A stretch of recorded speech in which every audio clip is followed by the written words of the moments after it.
Hi, and welcome to the BookishStitcher podcast. My name is Jeanette. You can find me on Ravelry, Instagram, and Goodreads as BookishStitcher, all one word. I hope you guys have had a wonderful week since I last podcasted. Had a really busy one.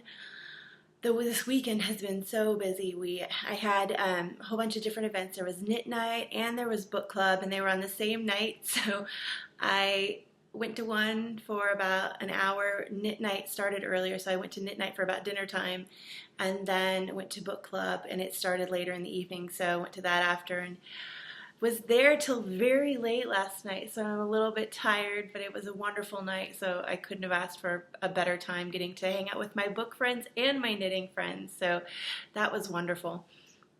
I have some stuff to show you guys this week, so let me hop right into my finished objects.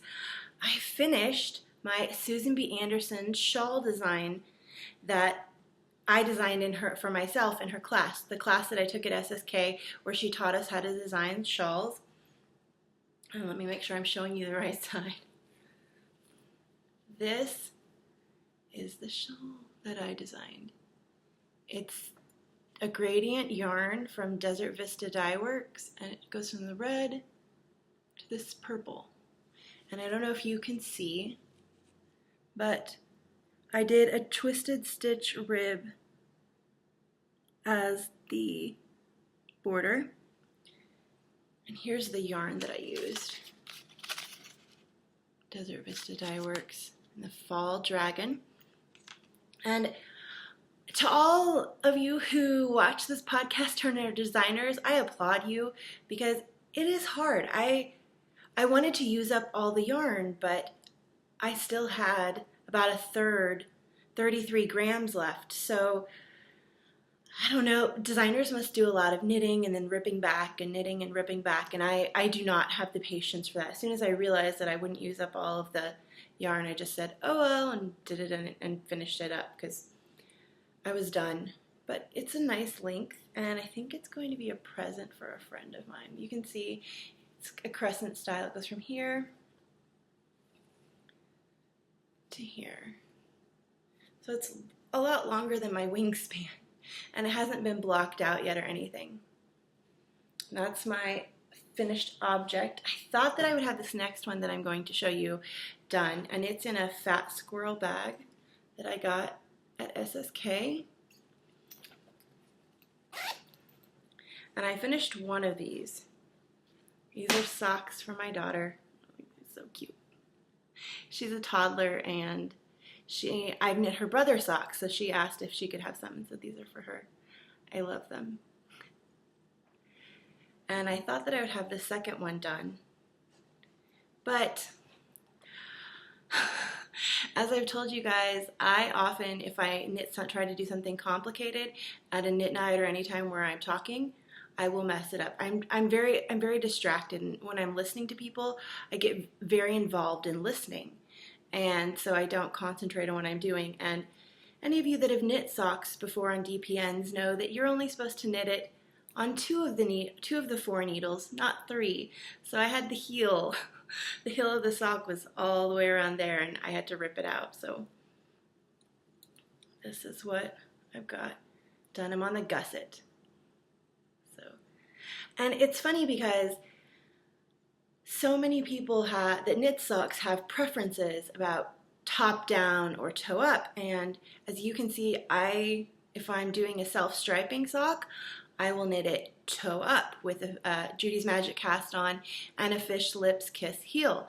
But if I'm doing a pattern or something like this where there's a little inset, I do it top down on DPNs. And I've never thought about why I do that, but it was just really interesting to me because I see so many people talking about their toe-up girl or a top-down person.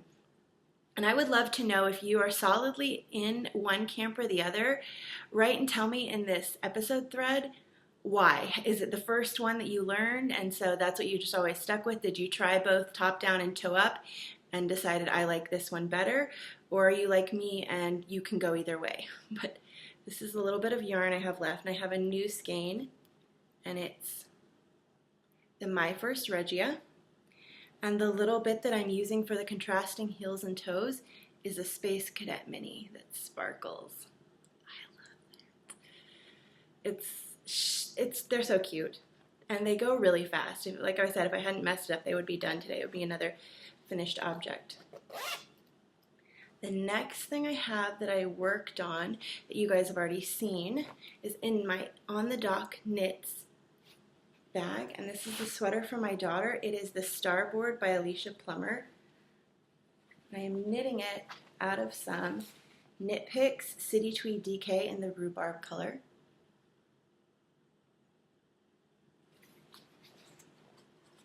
And I got a little stitch marker to put on here to show you guys the progress, but I forgot to put it on. And it's a really cute one too. It's by Studio T. It's a little popsicle, a strawberry popsicle. But if you'll recall, last week I had not even separated for the arms yet, so I was about up here, and I knit all that this week. I'm modifying the pattern a little bit because she tells you go to this length if you're trying to knit this age. Well, I pulled out one of my daughter's shirts, that a 4T, because she's 3, but she's a big child. She's very tall, not like her mother at all, and not like her dad either. But my family's tall, so she gets that probably from my family. But so I got out one of her shirts, and it goes a lot longer. So I'm gonna knit it kind of a tunic length so that she can wear it for several years, hopefully, as a tunic and then as a sweater. I've got most of the body done, and then I have to do pockets and arms. And this has been just great. I should have brought this to knit night, honestly, because it's just in the round knitting over and over again. The next two things I have to show you are new. I did knit a tiny bit on my Coraline sweater. I showed it last week, and I completely forgot to say what it was. But last week I showed a brownish tan sweater, and that was the Coraline by Isolde Teague. And I knit 3 or 4 rows on it, but it doesn't need to be done till end of October, so I'm going really slow on it. So I'm going to show that every other week, just so you guys don't get bored seeing the same thing for 3 months. So the next new thing, which I want to show you. Okay. This is kind of a fun story. I told you that I'm doing Christmas knitting and that I'm knitting up my 15 oldest skeins, and I was just kind of becoming a little lackluster about it. So I came up with this fun idea in my head to have my husband, I put out all the yarn that I wanted to do for Christmas presents and for the 15 oldest skeins, and I put out all my project bags, and I told my husband, or I asked him if he would put yarn in each project bag, and it would be a surprise for me, so I could just grab the bag and not know what was in it. And that has really motivated me to want, because it's like, what's in the next one? I want to finish this one so I can see what's in the next bag. And this bag that I picked was made by my friend Chris, who does the U University audio podcast, and her Etsy store is House of Yarn, and it says, it's really cute, have a sparkly day, and it's just really fun woodland animal print. And I thought this was the perfect thing. I just randomly picked it because Chris is so sweet, and I wanted to knit with her bag because I hadn't in like a month or two. And I picked this up, and inside it was almost like I was guided to this project bag, because inside is the project that I want to knit for my best friend for Christmas. And I have known my best friend half my life, basically, and she is like a sister to me. We say I love you on the phone, we talk all the time, and she's been going through some really hard times. I'm not going to go into it. She doesn't knit or anything like that, so she doesn't watch the podcast, but she's been going through some really hard times. I'm not going to get health-wise and just in her family life and stuff, so I thought this was perfect, and I took this as a chance to knit love into every single stitch of this, and knit prayers and hopes and my good thoughts for her and for her health, that she would just become, you know, all her health problems will get fixed and all that kind of stuff, because I want her and I to be 85 years old in the nursing home cracking jokes. So, and just, this has kind of become intentional knitting of wanting her to, you know, I don't know. But I forgot to bring down the tag for this, but it's Spirit Trail Fibers, and I'll bring it next week so you can see. And it's in the Sandcastle colorway, and it's really, really squishy. And I am knitting for her, she likes neutral, so that's why I picked this, the Biscuit Cow by Bonnie Sinott. And you can just see I've just started. There's a lot of stitches on every row, so it takes a while to get through, and there's little baubles. And I'm getting ready to do the lace pattern. So this will be fun. And I'm taking my time on this, just making sure that every single stitch I knit, I'm thinking about her and how much I love her and how much I just wish for her to be okay.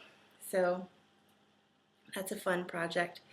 My best friend and I, we got married within 2 weeks of each other. We had our kids very similar time, and she's one of those friends that even if we don't get to talk for a while, it doesn't matter. We're just so connected, and we hold each other's histories because we've known each other for so long. And recently we've been talking almost every day for an hour or more every day just because of all the stuff she has going on.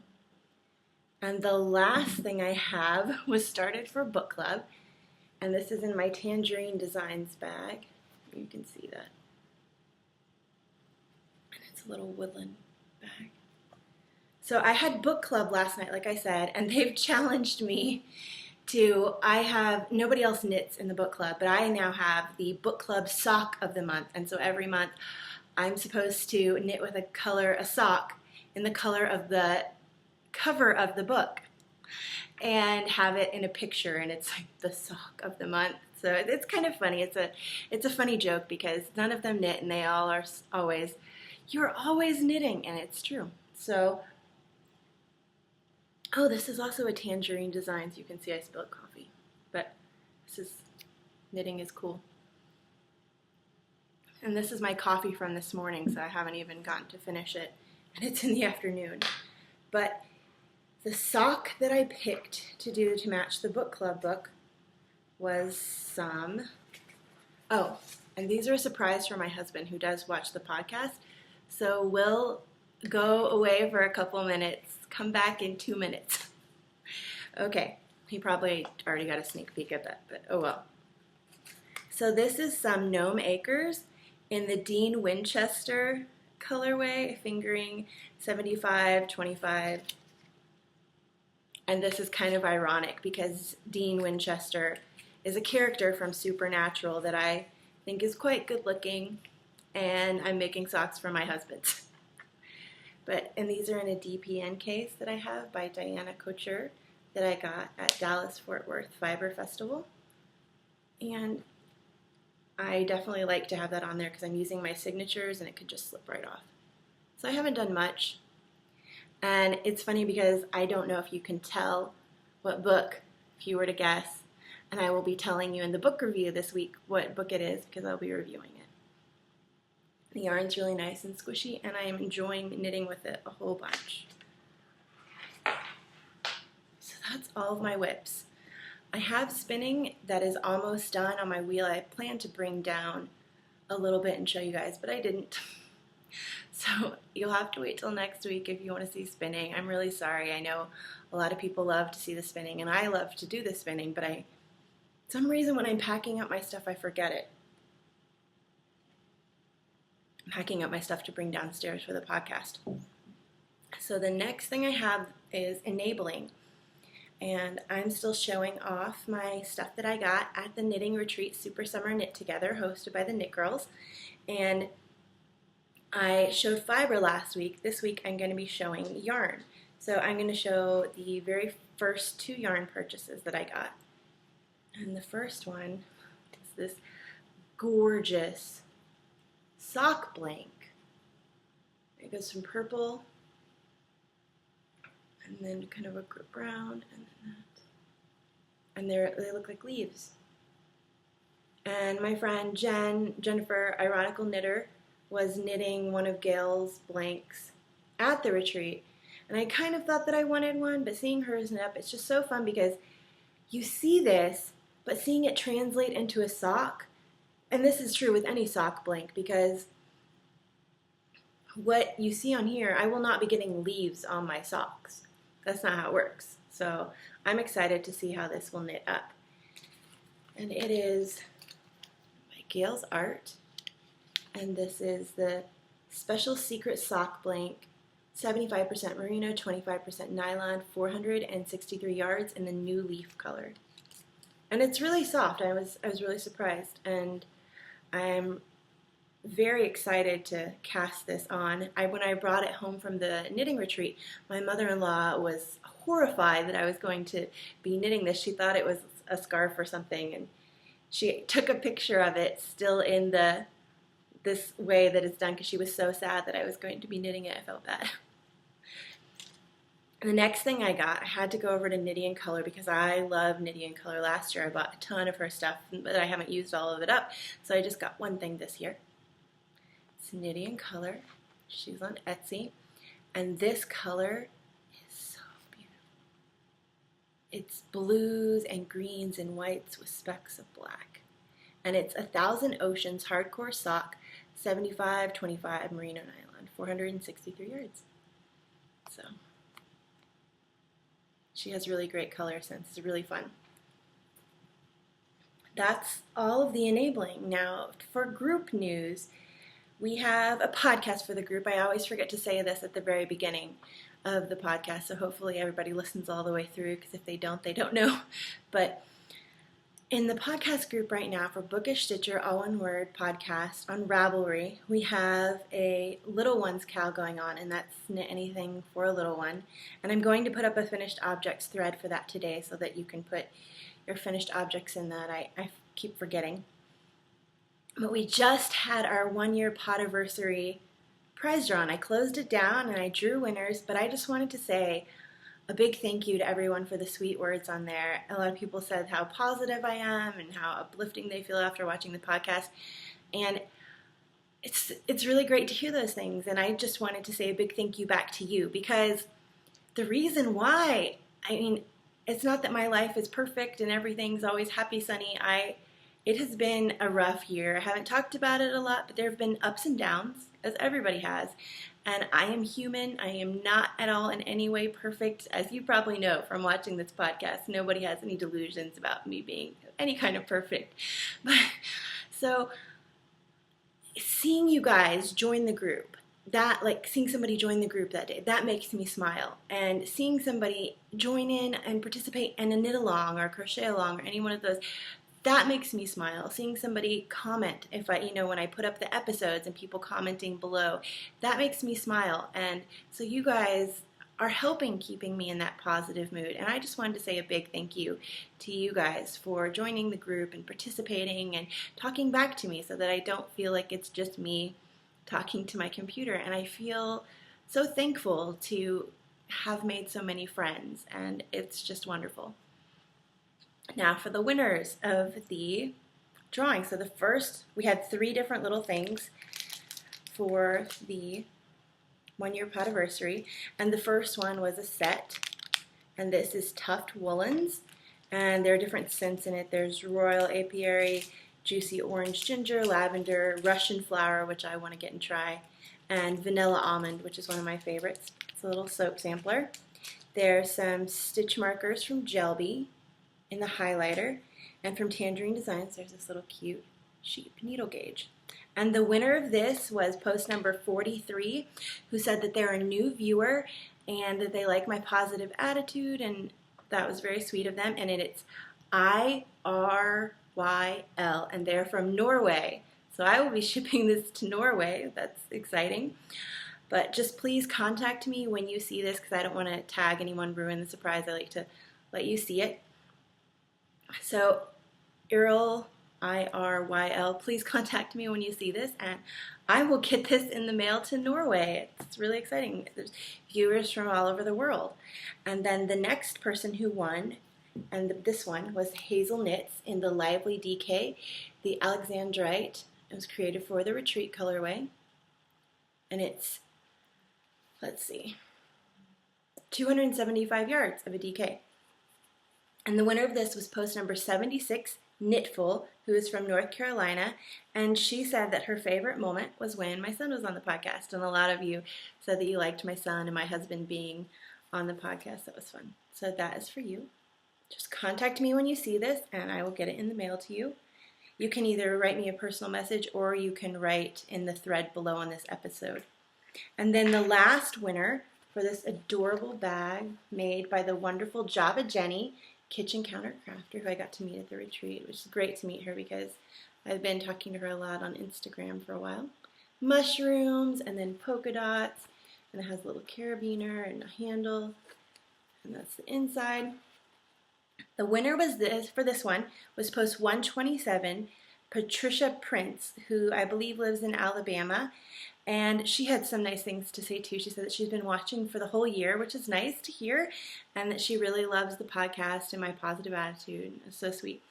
And there were so many wonderful comments on there. I know one person, Knitter78 maybe, I don't know if I'm getting that right, said that they loved the closing line that I use every time. That was really sweet to hear. And then Wisconsin Knitter said that she loved that she liked the podcast and that she thought my hair was pretty or something like that. And thank you. My hair is crazy, so if you have wavy or curly hair, some days it looks great and some days it looks horrible. But thank you for all those sweet comments and everything that you guys said. And like I said, thank you for joining the group and chatting with me so I don't feel that I'm just all alone out there posting out into the world. That is all of the knitting and things. Next we have the book for this week. So like I said, I had my book club last night, and the book that we read I actually listened to because I do a lot of audiobooks since I like to knit while I listen to my books. But the book that I read was The Girl on the Train. I hope you can see that. And it was by Paula Hawkins, read by Claire Corbett, Louise Brayley, and India Fisher. And this book really made me think because I went on Goodreads to add that I was going to read it for book club, and the reviews for this book were so mixed, even among my friends, because a lot of my friends had read it. There were a lot of 5 stars, there were a lot of 4 stars, there was a 3-star, and there was even a 1-star. Somebody hated it. And it was really interesting to see what people felt, because in my book club, there were 10 of us, so that's a pretty good selection, and everybody at book club really enjoyed it. So it made me think, what causes, these giant mixed reactions to different books? And some people said that it was, in the reviews, like the worst book they had ever read. So I'm going to put these in the thread under the episode, but I would like to know, what's the worst book you've ever read? Because I think that would be interesting to hear. And the other thing that I would like to know, if you're on Goodreads or some place where you rate your books, where it has 1 through 5 stars, how do you determine your rating system? Because I think that I may be a more relaxed rater than a lot of, I don't know what the word would be for it, but my husband talked about, for him, if it's a good book, it starts at a 3, and then he's never read a 5 or something like that. So that's not how I rate.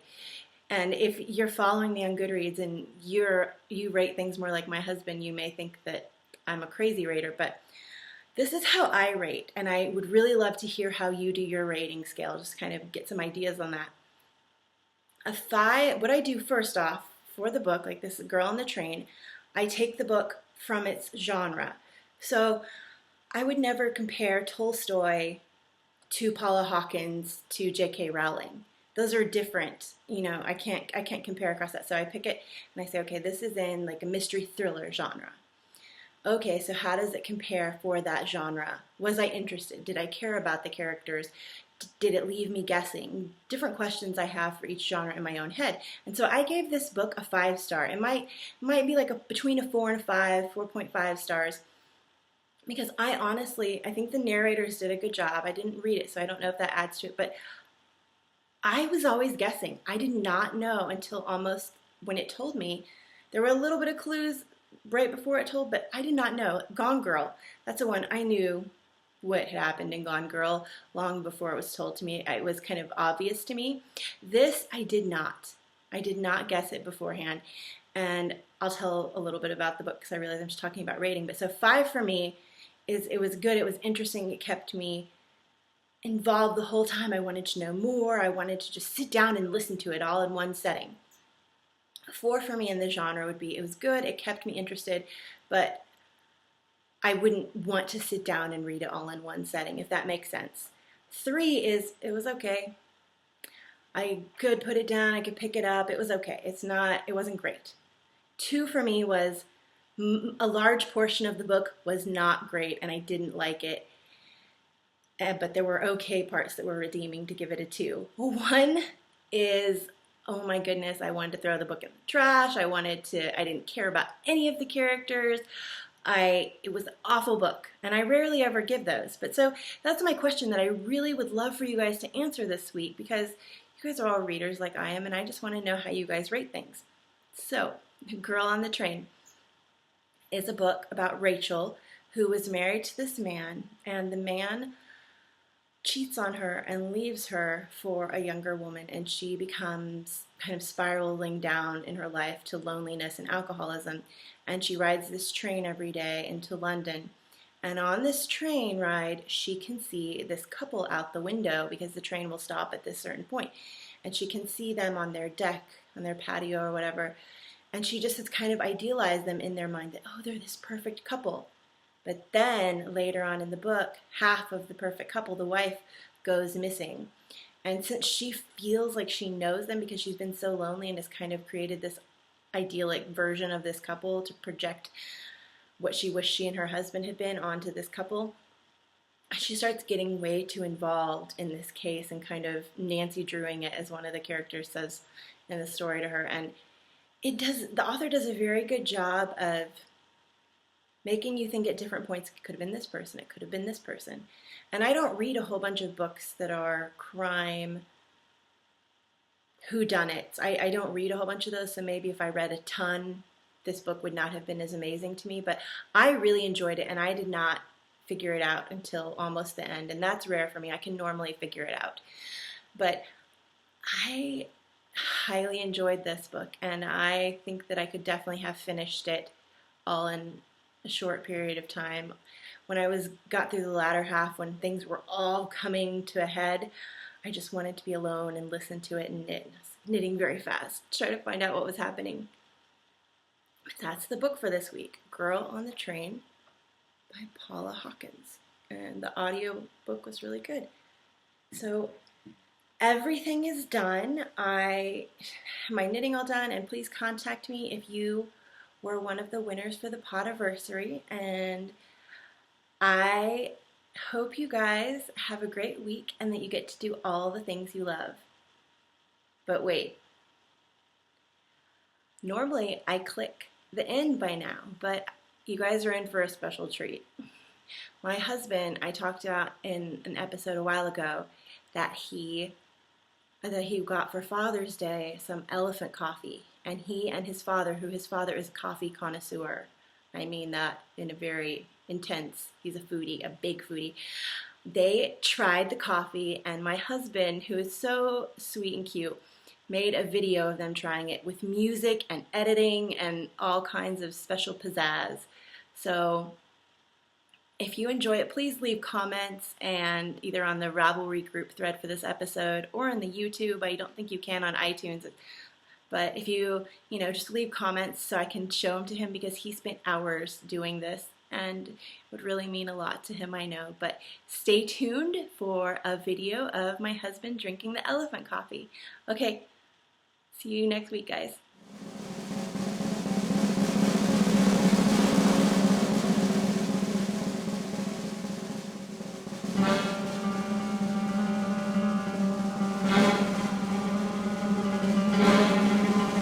Alright, we don't spill any because those are like 25 cents a bean.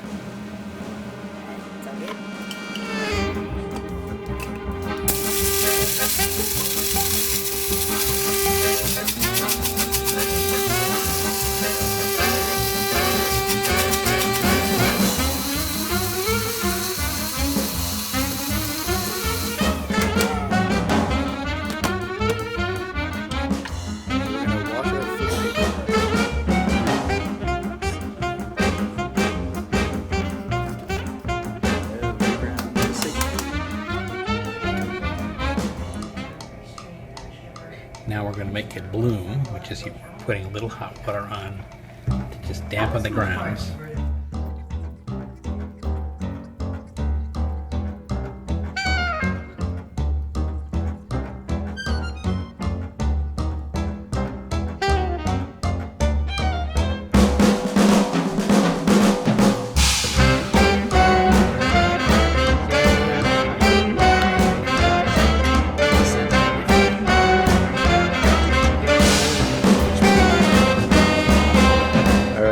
it's my turn to taste the elephant butt.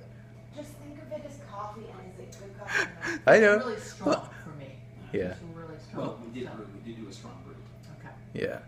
So I'm not really tasting the coffee. I'm tasting This is a the 10 to 1, 350 grams of water to 35 grams of coffee. Okay. And So each recommended is between 10 and 17. Wow. All right, here's the review from the totally non-expert coffee drinker. It really doesn't have that bitterness that like a double espresso or whatever does.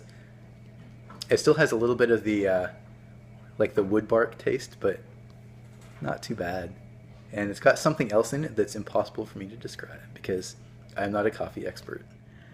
All right, so the elephant coffee, it really doesn't have much bitterness. That's definitely true. It doesn't have a lot of complexity, but it does have the kind of earthy sort of thing that you get from a lot of coffees from South Asia. So it fits that way. It's kind of like what you'd expect, but it is very mild. It's really quite mild. One more thing I should have said. It is drinkable black completely, which is how I'm trying it, and I've never been able to down a coffee that was black before. So, yeah, there's that.